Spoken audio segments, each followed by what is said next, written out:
after we were Thanks for done. doing this. I was just thinking that you've done this a lot of times, but I'm going to ask you to do it one more time. One more With time. feeling or without feeling? With feeling. With feeling. Talk about how you came to be in this place. Okay, I'm going to give you the quickie version, which is that when our younger son was 9 years old here in New York City, he wanted us being me and my husband, to take him someplace he'd never been before and let him find his own way home on the subway. So one sunny Sunday, I did that. I took him to Bloomingdale's fancy department store, left him in the handbag department, knowing that that was right above a subway entrance. And I went home one way, and sure enough, he went into the subway. He took it down to 34th Street, the Miracle Street, especially this time of year. And he had to take a bus across town, and he came into our apartment levitating with pride and sort of the joy of doing something grown up, feeling big. And I'm a newspaper columnist by trade, and so I wrote about it like a month and a half later because the other fourth grade moms were, I don't know, they thought it was a little early. They weren't letting their kids do it yet. And so I wrote a column, Why I Let My 9-Year-Old Ride the Subway Alone. And 2 days later, I was on the Today Show, MSNBC, Fox News, and NPR defending myself from charges of, I got called America's worst mom. I mean, that actually stuck. But the thing that was the most disturbing was how many of the interviewers, and so don't ask me this, you interviewer, would say that's nice. He got home. It was a great thing. He was happy, levitating. But how would you have felt if he didn't come home? Mm. And that was that's been a question that has plagued me for 14 years. The idea that people thought that because I wasn't thinking about what would happen if, God forbid, he's kidnapped or run over by a train, the most unlikely scenarios, the most horrific ones, because I wasn't thinking about those, somehow I was a bad mom. I mean, America's worst mom. So when I started my blog that weekend, and I called it Free Range Kids, in a blinding burst of inspiration, I tried to explain that I love safety. You can love safety, helmets and car seats and seatbelts and mouth guards and extra layers, and take a mittens with you. I mean, really, I'm always carrying extra layers. You can love safety and still think that your kids can handle some independence, some time when you're not literally with them, watching them, or perhaps electronically, because I didn't give him a cell phone when he went on the subway either. And that was extremely controversial. I think it's a little less controversial now, the idea that kids need independence. I don't know. What do you think? I think it's more controversial now, I think, especially given where we're at. But what was the response to the blog immediately? I love the fact that the very first comment, and it's there archived forever, was actually, I can't remember. It was like either "you asshole" or "you motherfucker." Some like something pretty strong. Bitch, maybe, whatever it was. It was blistering. I should go look it up. But what was neat is that for all the, I don't know if you actually pronounce it, calumny. It's something I never hear. For all the notoriety, there were also so many people that were really helpful and supportive, and shared their stories and their frustration with, like, they want their kids to play outside. There's no other kids playing outside. They want their kids to walk home from school. The school won't let them.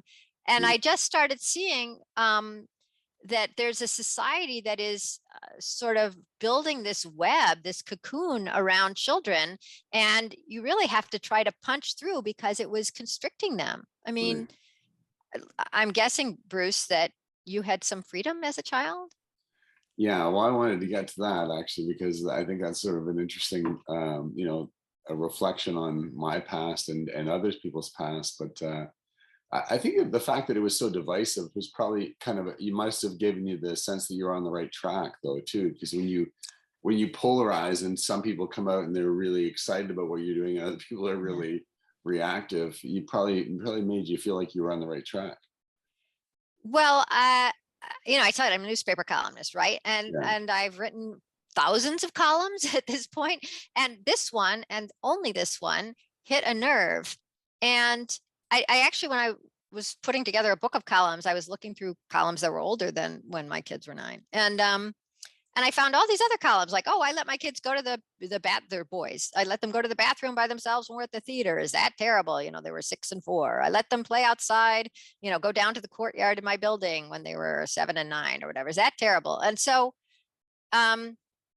it was something that I'd been thinking about for a long time and frustrated because I'm a reporter. So I know I know how to find facts, right? And the fact is that, there's never been, aside from COVID, a safer time to be a child in America. And rather than going, yay, Mhm. parents were sort of being brainwashed into going, oh, but I can't do that anymore. I can't give my Mhm. kids the kind of freedom I had and I loved. I can only be with them constantly, which is, I'd say oppressive to the kids and terrible for the moms. What do you think has changed about childhood, like since I was a child? Like what do you think are the principal indicators? Indicators. Indicators of change, I guess is what I'm saying. Yeah, I'd Yeah. say the fact that you could pass a park and the only kids playing there are in uniforms, one team against another, and there's an adult there with a whistle and a lot of parents often in the Mhm. bleachers. When I was a kid, the majority of children walked to school, and so did I at 5. And the crossing guard was 10. And you saw him earlier. I married him, which is really weird. It's like, you married your crossing guard. I actually did. Um, it's many years later. Let me put it that way. He didn't prey upon me as a child. He was a 10-year-old. So the idea that kids don't need every second supervised and sort of super filled with, a an adult teaching them something or showing them something or watching or imparting a teachable moment. We used to not think that every moment had to be teachable. I think that's a big change. Yeah, like one of the things that I noticed is that being involved in education myself, that the reach of education is expanded, and Yes. education is more in all aspects of kids' life, and somehow some of that has been seeded by parents, but other has been, sort of outreach from the schools. And what do you think about that? Oh, I think so much about that. The homework has increased and the number of hours kids spend, I think including the number of days kids spend in school when it's not COVID, have increased since I was a kid. And then the reading log, I did a story once. I'm a reporter. I once did I asked people, I'm a lazy reporter, let me put it that way. So for my research, I asked on Facebook, anybody have any feelings about the reading log? You know what the reading log is, right? Where you Mhm, have to fill it in at the end of the day. mhm, And my God, I mean, I should have harnessed the power of that. This was just this torrent of frustration with this horrible thing that has leached out any kind of joy in reading. And mhm. one parent wrote that her kid used to love reading. Oh, there's my crossing guard.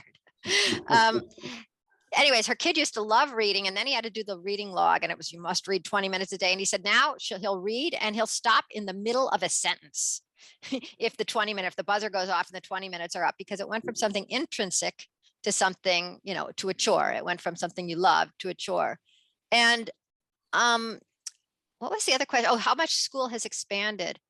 So I want to tell you, I talked to this interesting anthropologist named David Lancy. He's written a couple books on the anthropology of childhood. He's traveled around the world, but the thing he said that was so interesting about school and parents is that there used to not be school, right? I mean, school is a very recent thing in the history of humanity, and most kids in like hunter-gatherer societies spend very few moments a day actually being taught by an adult. They watch the adults, they copy the adults, maybe they're encouraged a little, and then they go off to play in mixed age groups or whatever.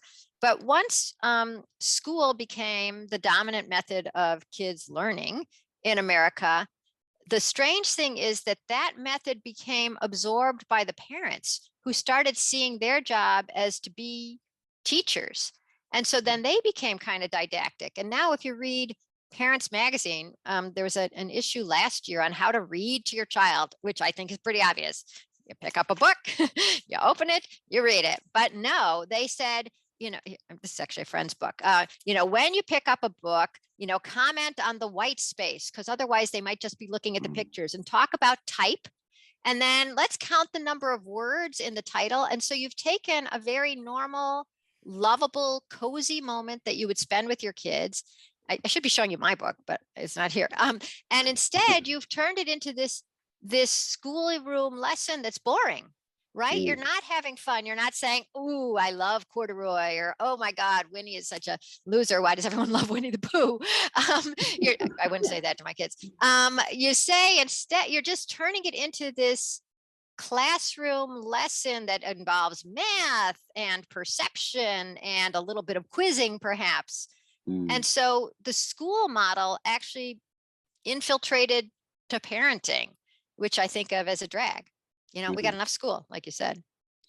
Yeah, like that's strange, and that's sort of a change for parents. Like you signal that change, but in another sense, like one of the changes is this notion of filling the child's life, filling it with everything. I was wondering if you could talk a little bit about that, like never having a moment to Hmm. themselves, never having a moment Hmm. to reflect. Just everything's got to be occupied. You've got to be busy. Why do you think that is? Yeah, there's a lot of things in there. One of it, I'm not even sure that you have to be busy, but you do have to be supervised, right? Because otherwise you might be wasting your time or you might be in danger. And by the time you are supervised by an adult, they might as well be teaching you chess, or they might as well, like if you're going to have your kid do something after school because you don't think that they're safe wandering around or playing at home or going to the park, and you think that they're going to be losing out because other kids are learning about lacrosse or learning chess or learning um, Mandarin. um, Mm, then all the time gets filled, and then it's hard to find a kid who doesn't have filled time if your kid just wants to hang out. And it is pretty boring to hang out by yourself. I mean, I did a lot of it just because I did a lot of reading, but when it was time to play, of course I would rather be with kids. But if all your other kids are at lacrosse or chess, then it just becomes this self-fulfilling thing. Well, if I want to be with other kids, I better be in chess, or my mom better put me in chess. And and I think there's this big fear that um it's sort of like once everybody started getting SAT prep, to get better on their SATs, then you couldn't not put your kid in SAT prep because the grades that they would get or the scores that they would get without having been tutored in it would be so low compared to the kids who had had this extra tutoring. So by the time all the other kids are learning violin or Mandarin or chess or lacrosse, um, if your kid isn't doing those, are they, what do you have to show for your kid? They don't have any mm, skills. How are they doing in soccer? Oh, they're not in soccer. Oh, well, how are they doing at painting? Well, they're not painting. So mm, it became, there was a Time magazine article about 5 years ago that said that after school sports had become, I think it was a $15 billion business, mm, and yeah. you're a sport guy now. Were you in only organized sports after school when you were growing up? No, and that's the interesting thing is that there was this like right now what it is there's this frantic notion of if my son's going to play in the NBA, he has to start organized basketball and he has to be playing rep basketball like uh, by the time he's 6.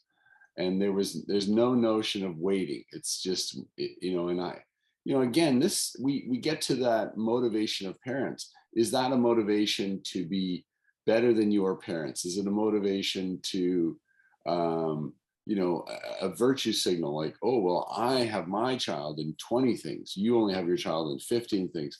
Where do you think, or are all things possible, are all things true at the same time?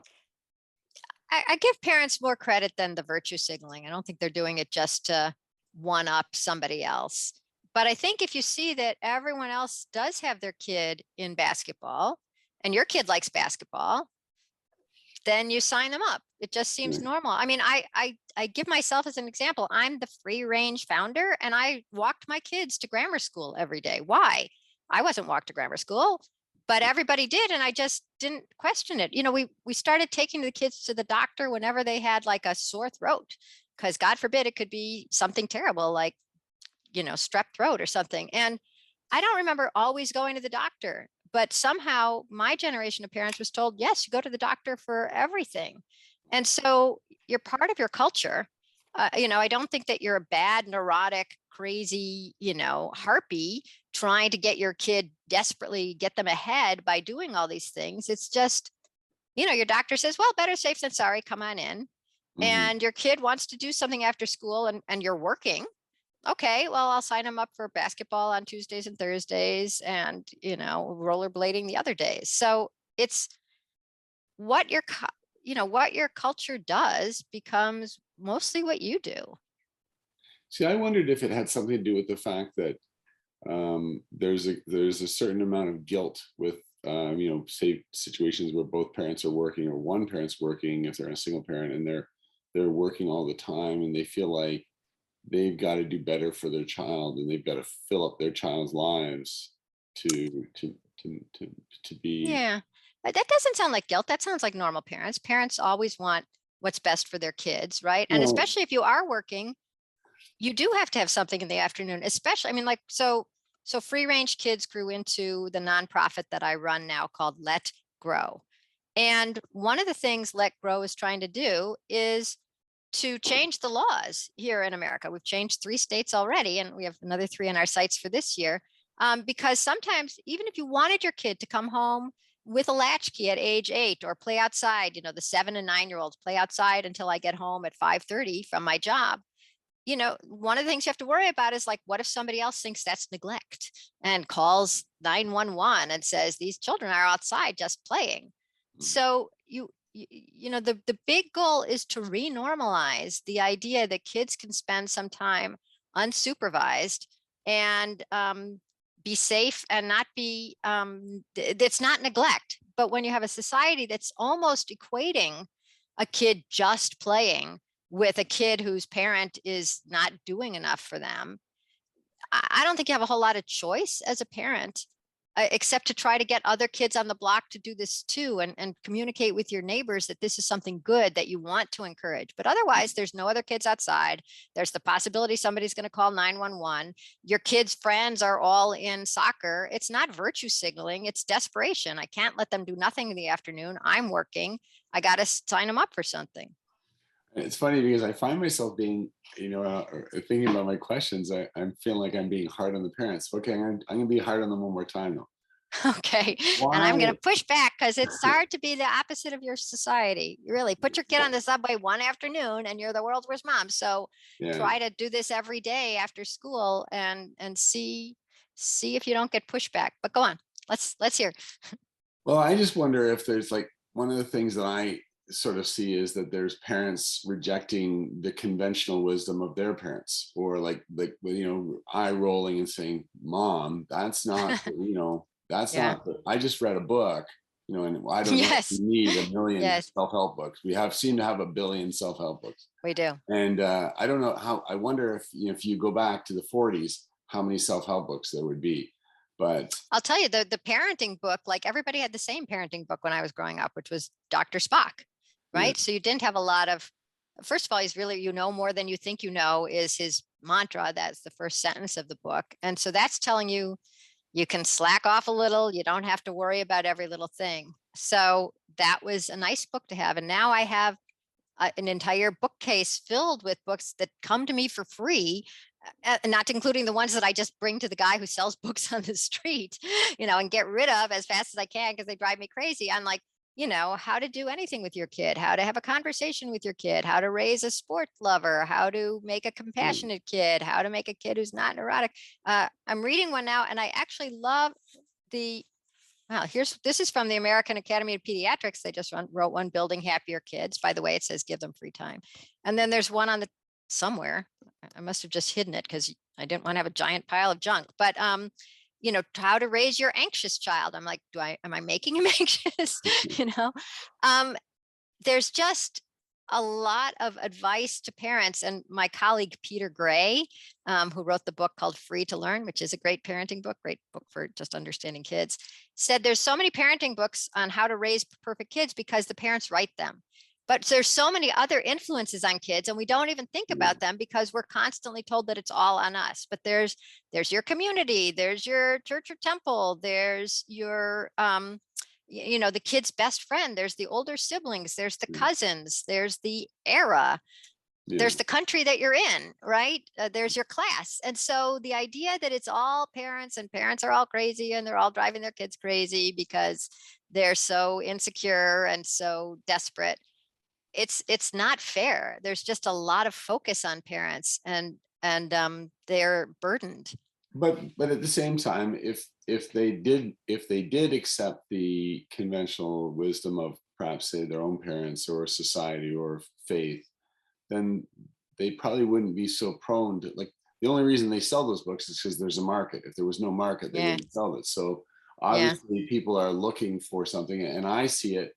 I have an instance very close to me of someone who was constantly rejecting the wisdom given to them by someone who was older, and they were always looking for, there was the eye The roll. latest, "Oh, greatest. you don't know what we're doing now is we're doing this, and this is going to Right. raise the perfect child."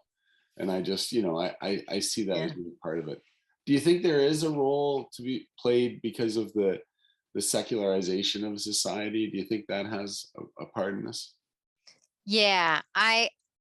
I was very influenced by an argument that I heard from a religion professor named Alan Levinovitz, who said that it's not that we don't have religion anymore, but it used to cover a wider swath of our lives, right? It used to tell us what to eat, where.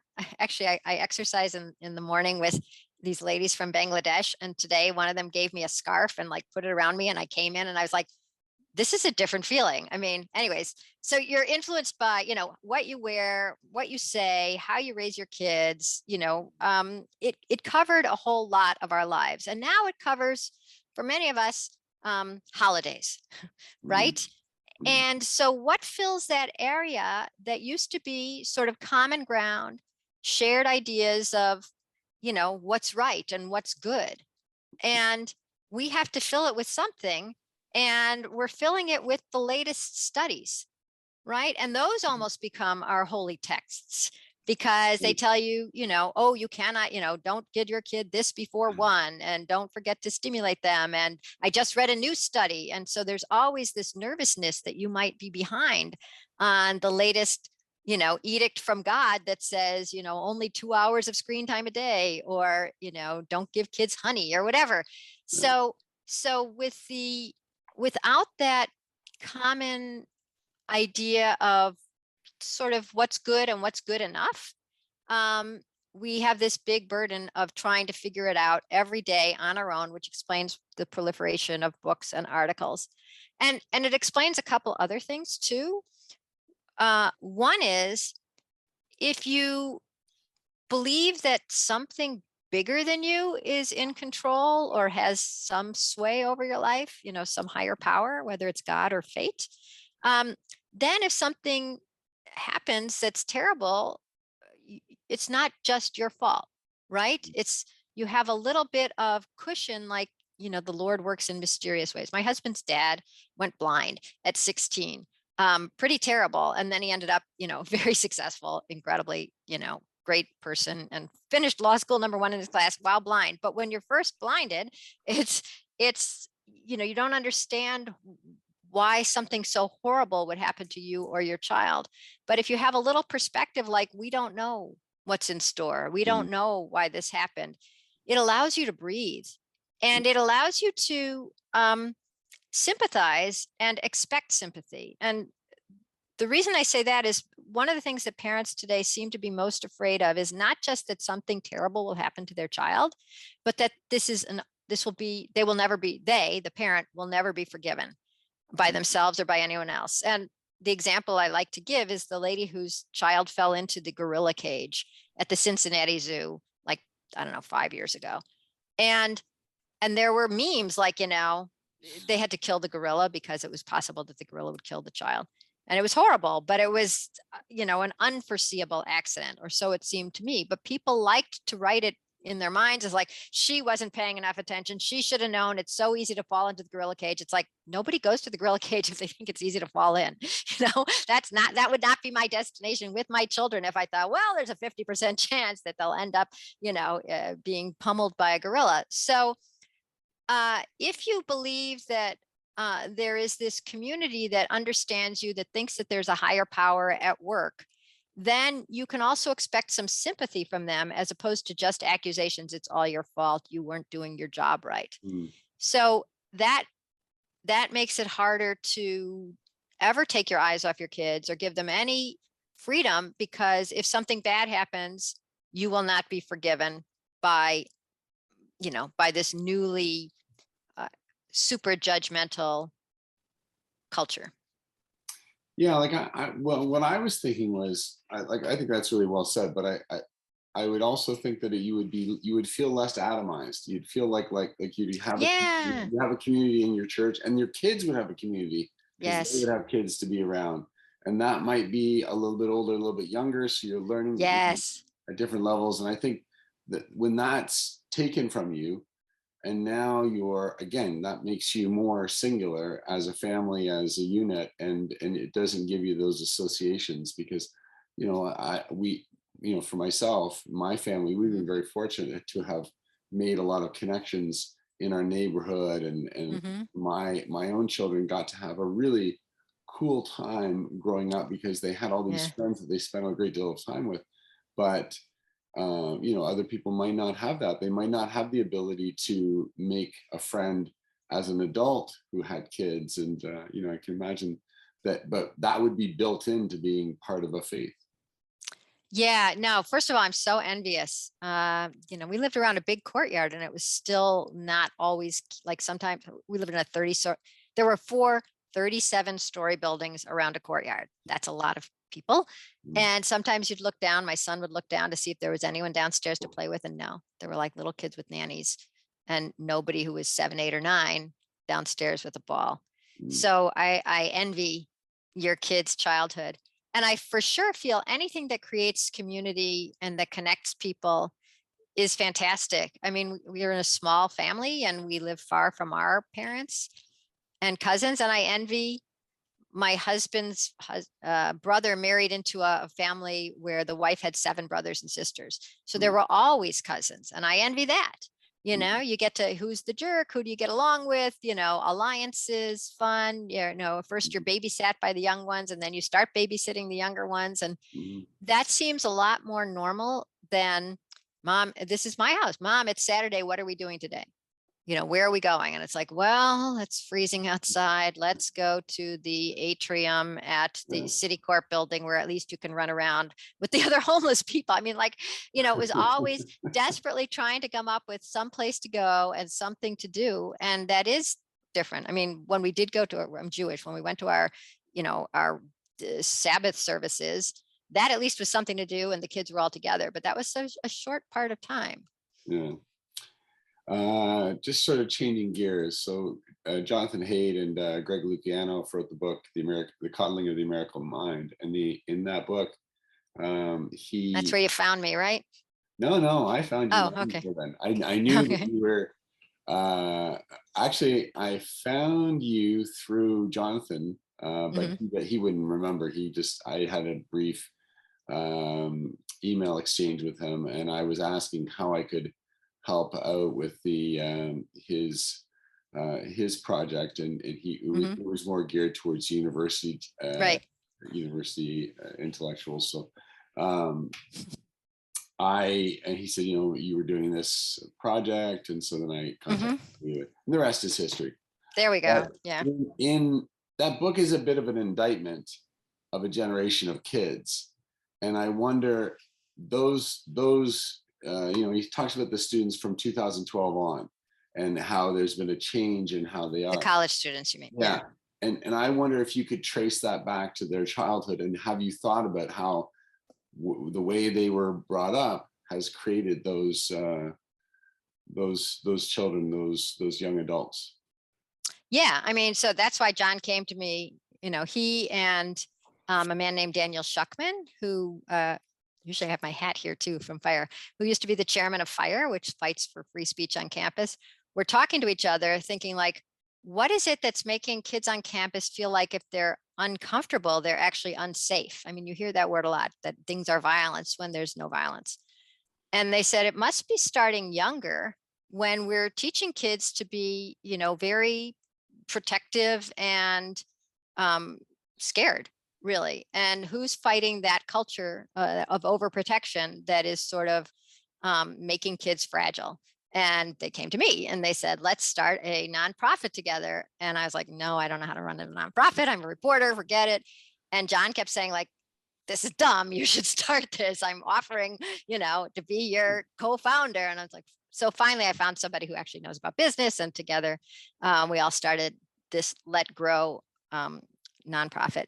And the through line that I think that you're seeking is one that starts with, it's not just the constant supervision, although that's part of it. Constant supervision means that anytime you as a kid are upset, annoyed, frightened, miffed, there's an adult that you can go to and say, that's not fair, this should happen. And especially if it's just you and the adult, it's like, give me another turn. Okay, I'll give you another turn. What do I care? I don't care if I get an at bat, Yeah. And so you get used to an adult mediating and just sort of smoothing everything out. And John and I wrote this piece for Reason magazine called The Fragile Generation. Mm. And we wrote it together, but took turns writing drafts. And my version started with an article from Parents Magazine, which is the Bible of parenting, right? If you don't know how to do it and you're not part of a community that's all doing it together some ancient way, you got to keep getting instructions, and they come every month in the mail. And so this Parents Magazine article said, it was how to have the perfect play date, which first of all, you shouldn't, play dates are meant to be messy. You shouldn't be involved. Your kid should knock on Betsy Shaw's door and ask if she can play Barbie today. That's what I did. Everybody should do exactly what I did as a kid, whatever. The point is, we all older people think that about their kids today. But the point is that Parents Magazine, one of the questions someone asked their expert was, your kid is old enough to stay home alone now and often does, but now she has a play date over. Can you still run to the dry cleaner and come back while they're playing at home? And the magazine said, absolutely not. And they gave two reasons. One is the kids could get physically hurt. And they found an example of a kid who was hurt by microwaved macaroni, always in New Jersey. And then, but it was a New Jersey mom. And actually it was such a lame example because the mom had been home, but she hadn't been in the kitchen with them. She'd been in the backyard, the horrible witch. How dare you stay in the backyard when your child is in the kitchen? That's already bad, bad, bad. But the other thing they said is, what if there's a squabble? You want to be able to jump in before anyone's feelings get too hurt. And to me, that's the Rosetta Stone for the coddling of American young people. If the instruction manual for your parents is that anytime that you're about to have hurt feelings, they better be watching and making sure that doesn't happen, what you're growing up with, layer upon layer upon layer of bubble wrap around you because somebody thinks that you're that fragile.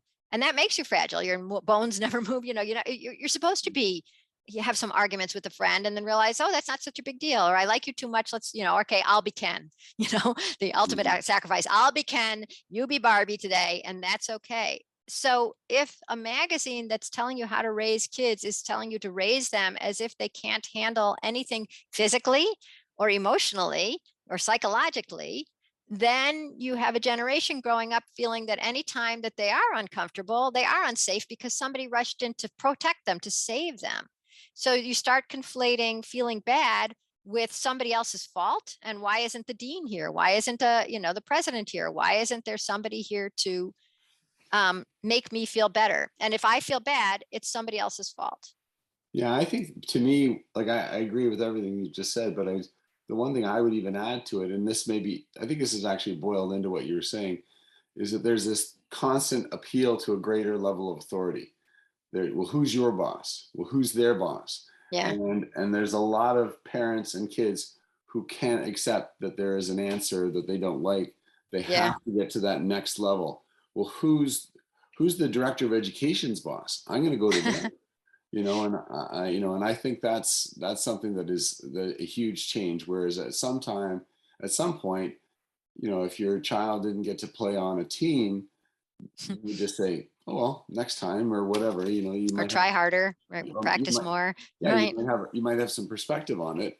Now it's just that, well, there's got to be someone we can speak to about this. and So tell me about you. You probably see this, right? I mean, you're in the sports world. yeah, well, let me, I actually, if I, no one ever does this, no one ever turns it back on me. So let me try to rise to the challenge. What I was going to say as you were talking was that I was going to share how when kids come to me on the yard, because if I'm doing a duty and the kids are playing and they come and say, so and so said something to me and they're wanting me to solve it, I say, well, what did you say? And they'll say, I didn't say anything. I said, well, then what do you want to say? And they'll say, well, I don't know. And well, we'll talk about that. And I said, well, then go back and tell them that. Go back and tell them you didn't like what they did. Go back and tell them that Yeah. you're not gonna handle it. You don't like that. You don't want to be with them if they're like that. That's affecting your friendship. And so I want to, at least on a small scale, empower them. I hate that term, but I know. I know. truly Right. empower them to just make their own decisions. Hmm. And I vividly remember, I've had many times where, in a career in coaching, and it has been a career, I've been doing it for 30 years. Wow. Um, yeah, I've only had a few instances where I had to have someone come in and say, why did this child not make the team? Why do you make this decision? And I think part of that is that I had the forethought to, um, set things up in a way where I wasn't, giving a parent or a kid that opportunity. So, in other words, not to bore you with it, but instead of having one tryout, which was 30 minutes long, where a kid just ran back and forth and they didn't really get to show themselves, I give them opportunity after opportunity. I give them like Hmm. 4 opportunities. Hmm. And then every time I would tell the kids that were likely to not make the team, I'd bring them in and say, okay, so here's what you need to work on, and Hmm. here's what you're not doing. You're going to get to continue to try out, but you may not Try. make the Show team. me this if you can do this. Yeah. Yeah. Yeah. And so by the time I had to let someone go, they would be sad about it. And there's, when you're, I don't know, maybe it's just me, but there's not a lot of things harder than watching a kid who really wanted to make a team. And I don't post things in the hallway. I don't post a list in the hallway. I Yeah. don't offer edicts. I face the kids and I tell them Ooh, why they didn't make the brave. team.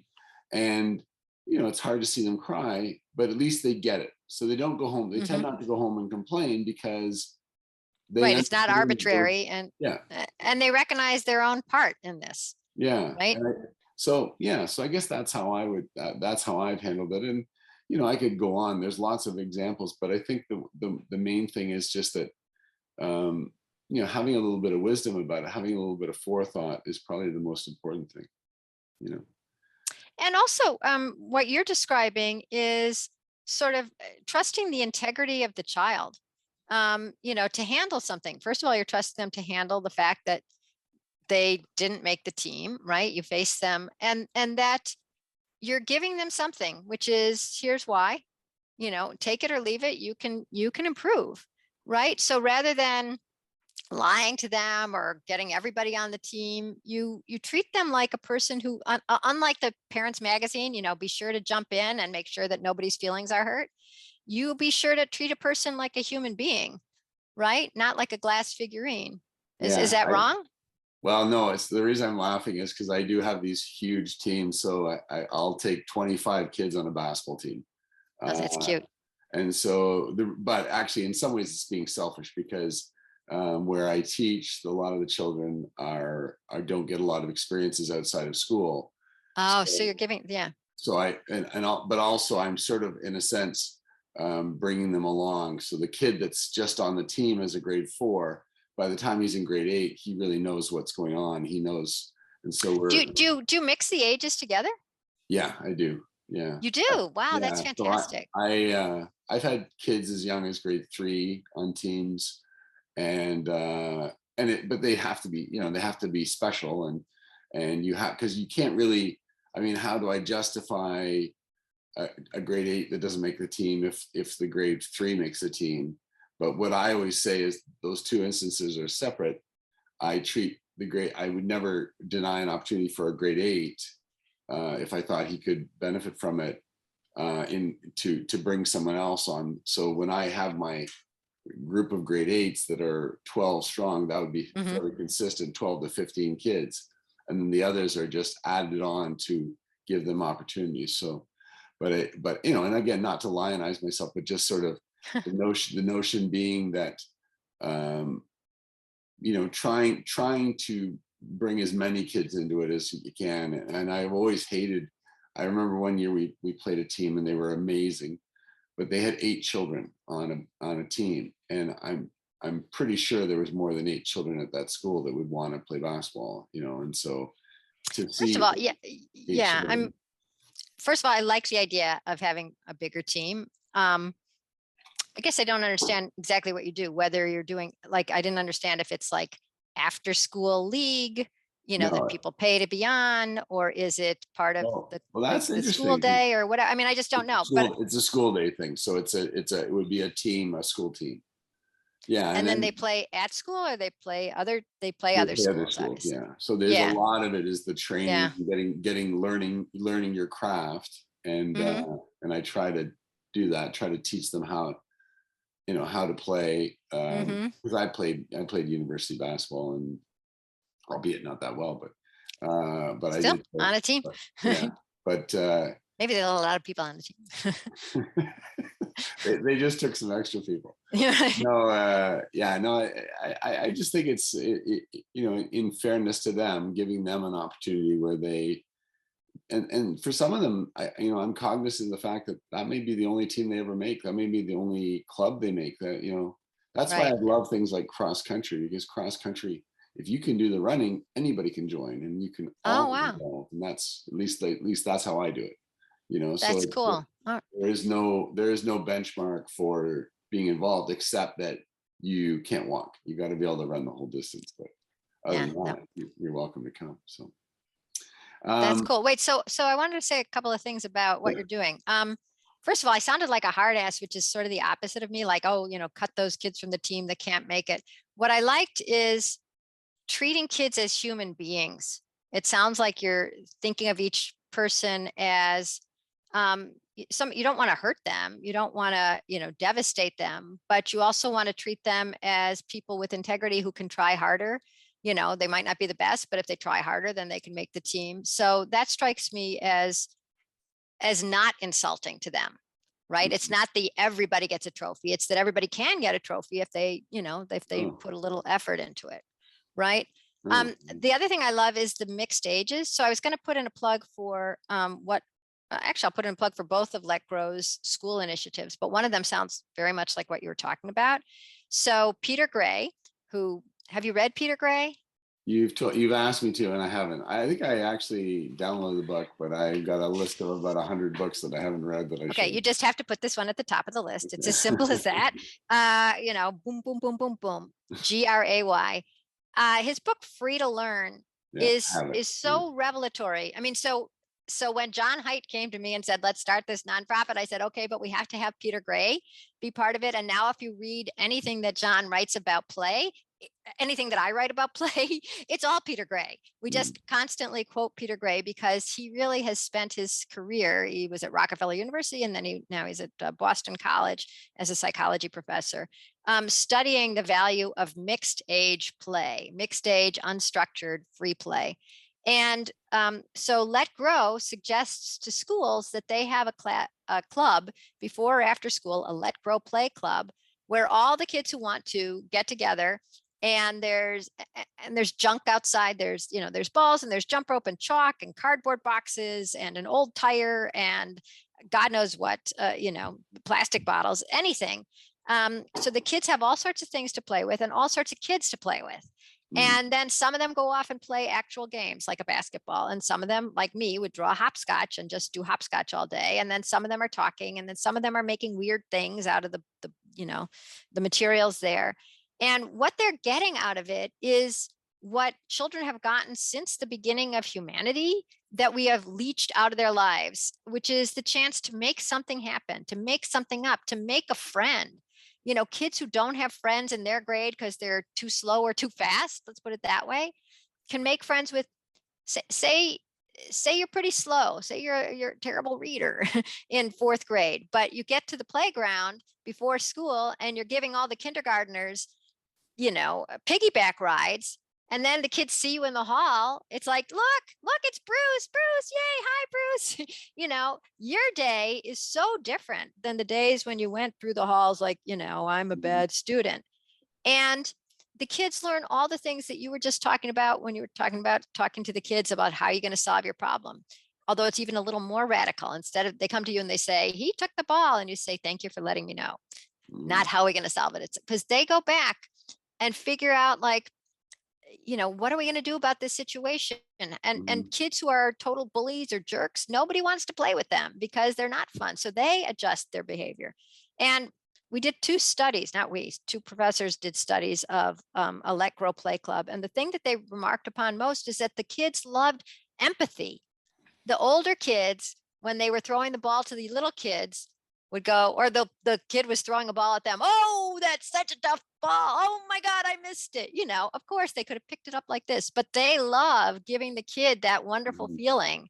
And that's the beginning of maturity and empathy. And then the kid, who strikes out, who's 6, doesn't want to look like a baby, Mhm. to these cool 10-year-olds. So instead of crying or insisting, throwing a tantrum, or I want another turn, like you might do with me, because I'd say, okay, you get another turn.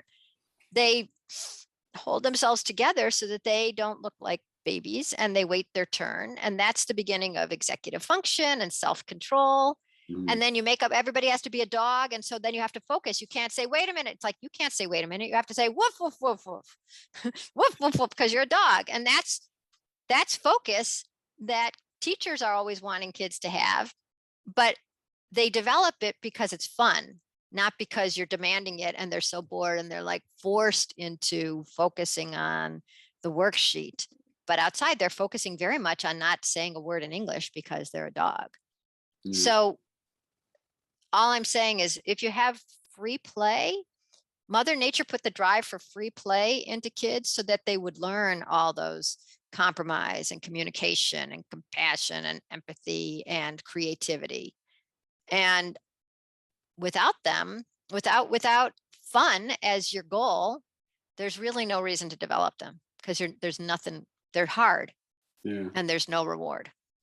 At my school, I've started a board game club, so the kids play board games, and I just teach them a game, and then I let them play, and I taught them a couple of games, and then when new kids join, the kids They have have to to teach teach the them, kids.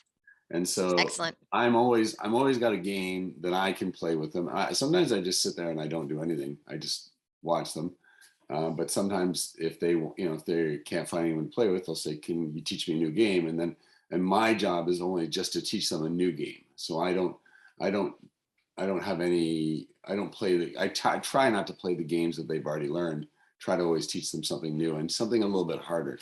But Hmm. it's nice. Sometimes I sit there and I think, because I'm giving them a lot of freedom, but in a sense that's what they need. They need to have that. And I often wonder if one of the reasons why we see almost infantile behavior from 20 somethings and 30 somethings is because they've just delayed that time from they were a child. Now they are finally of an age where they can make their own decisions, and so they are going to do that, and they're going to stumble through interactions because now they're finally away from their parents and their eyes, and they're now a quasi adult, and so they have to find things to do. But anyways, that's just my No, thought. no, that's not a. But anyways, that's exactly an enormous point. The idea that we're helping kids by constantly supervising, optimizing their time. Here, honey, let me help you. Or did you think about this? And always giving them our wisdom, is that they don't get to develop their own wisdom, right? There's somebody figuring out, oh, don't do it that way. That's dangerous. That's stupid. Do it this way. This will help you. And it's like, it's as little help as driving. When there's 2 people in a car and one person's driving, Mhm. they learn the route. And the Right. person, I know this because I barely drive, the person in the other seat doesn't. They look out the window, they look at their phone, but they don't learn how to get there because they didn't have to. because someone else is in the driver's seat, literally. And we are in the driver's seat of our kids' lives so much because Parents Magazine said, don't let them play without you intervening all the time. What if their feelings get hurt to the point where they don't know how to play without somebody? And then if they're 20 or 30 and they're expected to make wise decisions and have figured out risk, and they haven't. There's these 3 professors at Georgetown who are trying to get $300,000, if you have it, I didn't, to study the notion. These are 3 psychology professors, concerned that kids in America are getting their independence so late that there's a window when Mother Nature sort of expected kids to be, climbing a tree or playing or tag or hide and go seek and learning a little bit about risk and tolerating it and understanding, oh, that's not a big risk. Oh, that's too bad. Like when you're developing your risk literacy, almost like the way you're developing language, right? And if you get it so late, if you're not allowed to play outside on your own, now the average age in Britain is 11, it's possible that the window has closed and that anything you're doing later on, you won't be a totally dysfunctional human being, but it's sort of like learning language a little late. You'll always have that accent. You will never be completely fluent the way you could if you were allowed some freedom as a child to do some things on your own. I mean, that's a significant shift in the culture that is crippling a generation of children. And we think that we're helping them because we're always watching them either personally or electronically. And my whole movement from free range kids to let grow is to give kids back some independence, because it's not dangerous. It is dangerous to not give them independence. So the other Let Grow School initiative that we recommend, that's also free. Everything we do is free, except if I come and give a lecture, but our materials are all free. And the Let Grow project is the other school initiative, which is kids get a homework assignment and it says, go home and do something new that you feel like doing that you haven't done yet on your own without your parents. And the parents go, huh? And it's like, Mom, what can I do? It's my homework assignment. And it's like, okay, well, and then there's a giant list of things you can choose to do. And you can make up anything else that isn't on the list. Doesn't matter. It's certainly not comprehensive. And then because all the other parents are doing this, you don't feel like the crazy person letting your kid walk home from school or letting your kid play at the park or letting your kid make dinner. And then the kids talk amongst themselves like, what did you do? I made I cut an apple. Oh, well, I made souffle. Oh, really? How do you do that? Or let's all go to the candy store together. And suddenly letting go becomes normal. And the only thing I've seen that changes parents in my zillion years since I let my 9-year-old ride the subway is them having that experience too. Seeing your kid leave, do something independently, come home triumphant, and you feel so great that changes everything. The parents are often insanely excited about very small things that their kids achieve because they haven't seen it yet, and it feels so great. And it should feel great, because that's the job of parents, is to make sure that the kids can live when you're not around. And here's proof that they can. They went and they got the milk for dinner. Yeah, it's funny because I actually have thought, like I actually read your book, and I've thought, Good. yeah, Thanks. I did read that one. That it seemed to me, at least, that a lot of the, what I would say are prescriptions in a sense, are aimed at not just saving the children, but also saving the parents, because this is tough on them. And so now I'm going to let you talk about how we, we really go at the fact that we want to be fair and kind to our parents as well, by getting them off the hook so much for every single thing Right. that goes Right. on in your child's lives. Yeah, we sort of touched on that when we were talking about how with the shrinking of religion, it leaves you thinking that you are in total control, which is not true and a huge burden. If you think that you can control everything in your kid's life, from, whether they're a good reader to what their grades are to whether they, fall off the slide or not, you're constantly nervous because you've been tasked with being omnipotent and you aren't. That's a very scary thing. And so if you recognize that, like, it's not all up to you, that is a way of breathing. But if you don't have any practice, it's how do you even let go? And so the reason we promote the Let Grow project, which you can go to letgrow.org and download all the materials, is because it's an official assignment, right? It really is for the parents. I mean, I actually have right here, and I don't have them organized, but these are the forms all filled out by parents saying how they felt about their kids doing the Let Grow project this year. Oh, I wish I had actually organized these. Let's see. I was surprised she chose to watch her younger siblings because normally she has stuff to do. All right, whatever. He walked to town. This program has allowed us to have great conversations and has pushed Nick to go outside his comfort zone. I mean, usually the parents are like, I'm shocked that I didn't do this sooner, or why didn't I let him? Why didn't I trust him? So I do feel that parents have been fed this intravenous drip of fear. Oh, you're going to let him walk to school? What if he gets hit by a car? Oh, you're going to let him wait at the bus stop? What if there's an abduction? Oh, you're going to let him, go to the sleepover? What if they watch porn and rape each other? I mean, it's just everything is seen through the lens of, Lenore, why did you let him ride the subway? What if he never came home? There's like virtue. The virtue that people signal now is, I came up with a disaster you didn't think about, so I care more. Yeah. Right? You let her wait in the car for 5 minutes while you went in and got the rotisserie chicken. What if he was carjacked? What if she was kidnapped? I mean, so you have to give parents a real life, feel it in the gut chance to let go and see that it's actually not that dangerous. It's almost not, it's laughably safe. God, you're in Canada. There's like no place safer on earth than Canada. And it was great. And your kid feels good and you feel good. And you remember that your job is not just to keep them in a bubble, and it's not just to bonsai your kid. It's to step back and watch them grow. So I do feel terrible for parents. I especially feel terrible for moms who are always screamed at the minute they let their kids walk home from, the play date. So, or play at the play date without you jumping in to make sure that no one's feelings are hurt. You've been told by all these authorities who have no authority in my book that you should be constantly with your kid, constantly worried, constantly imagining the worst case scenario, and therefore just about an inch and a half, so let's say a centimeter and a half away from your child. And otherwise you're a bad mom. And the opposite is true. And you remember that probably from your own childhood, that your favorite memories were not when your mom was right there. It's when you were in the tree and she was at home or at work. So I feel for these parents who have been given this basket of tasks to do, this endless guilt, this fear that is for everything that their children encounter or do or don't do. And then they're told, by the way, you're a helicopter parent, you asshole. There's really, it's a very unfair moment for parents. And I'm just trying to renormalize the get away from your kids for a little bit. It'll be good for both of you.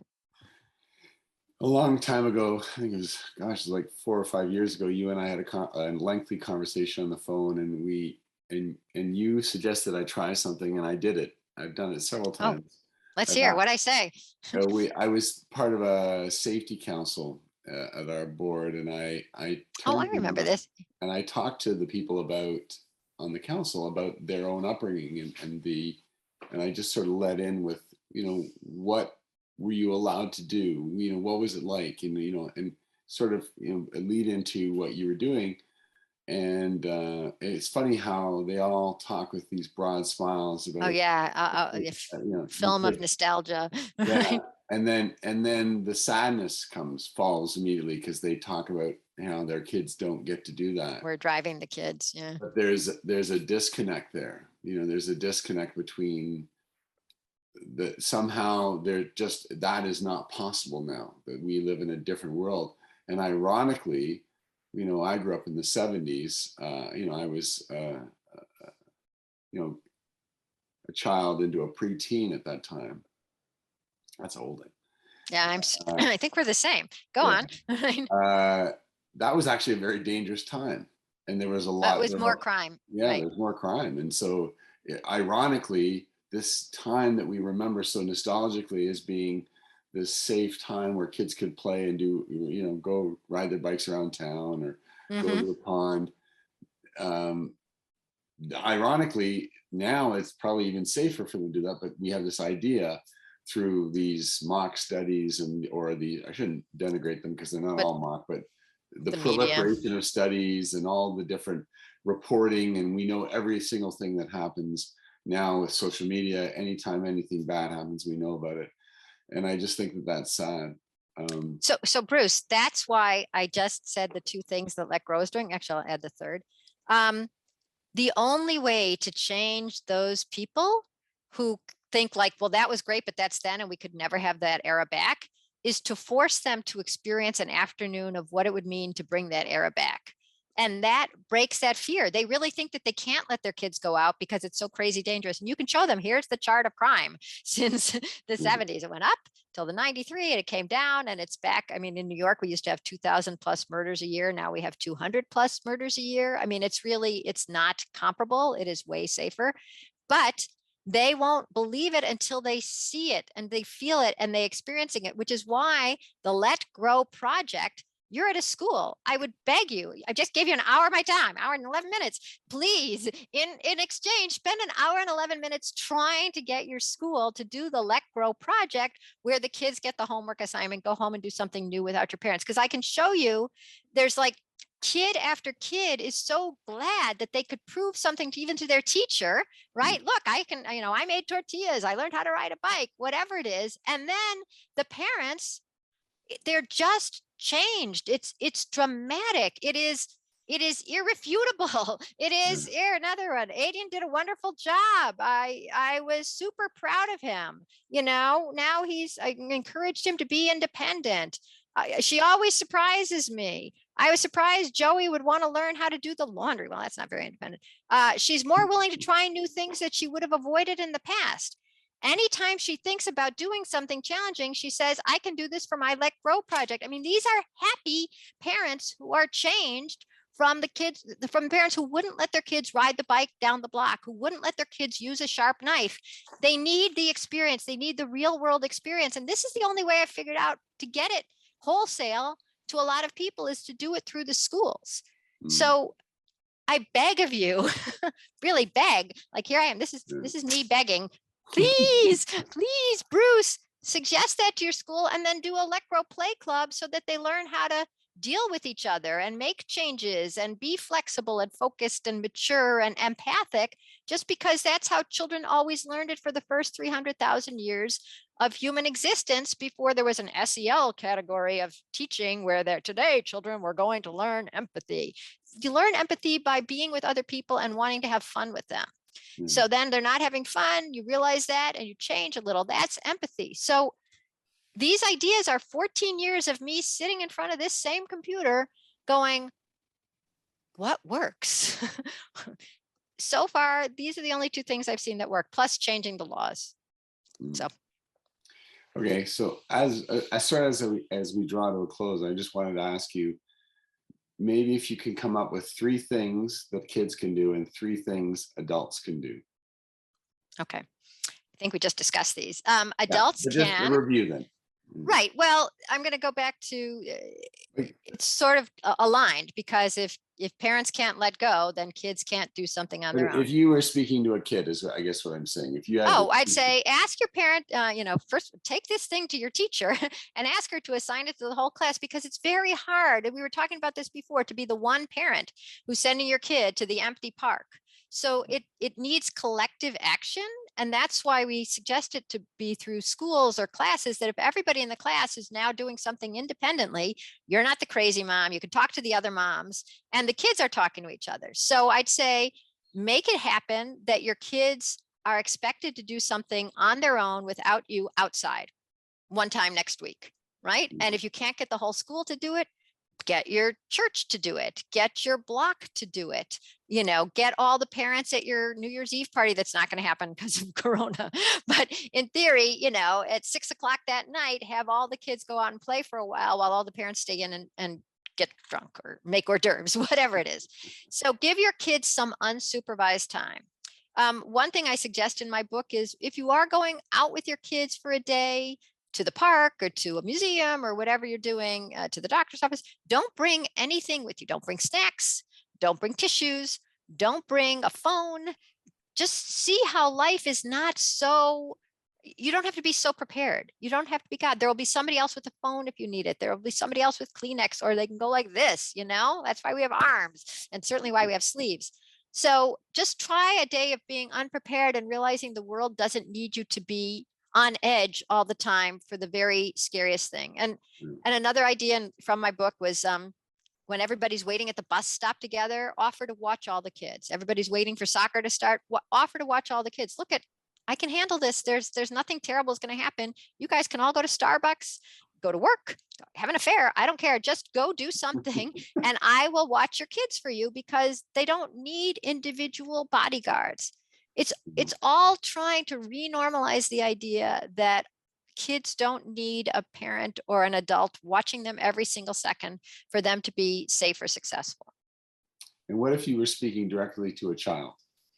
I'd say, tell your mom or dad, remember you said that when you were a kid, you used to go outside and play? Yes, but times have changed. Well, you know what, Mom? I just looked up these FBI statistics and here's a graph. Actually, I went to letgrow.org and at the bottom it said crime statistics and look at this graph.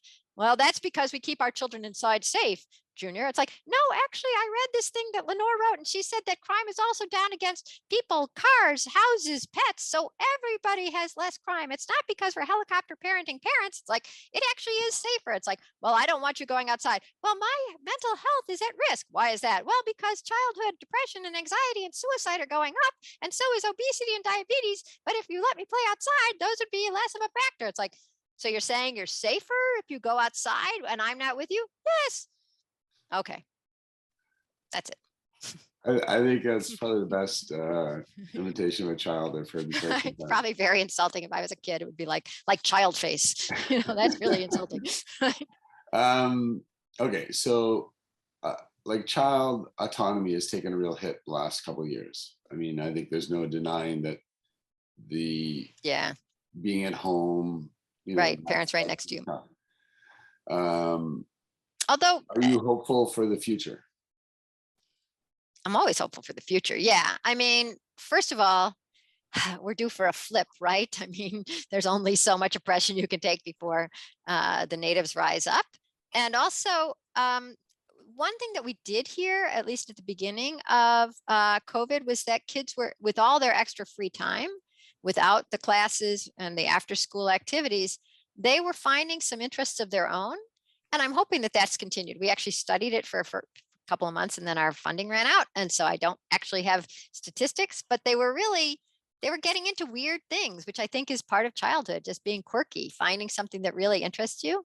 So I forgot to say, that's another hopeful sign, is that when we get more funding, I'll do my other study, which is of super successful people who, the ones I've spoken to, can remember something that they did in childhood just for fun that they still see themselves doing today. And I'll give you one example. And I'm hoping that this will be a way for parents to step back and go, oh, I better micromanage a little less.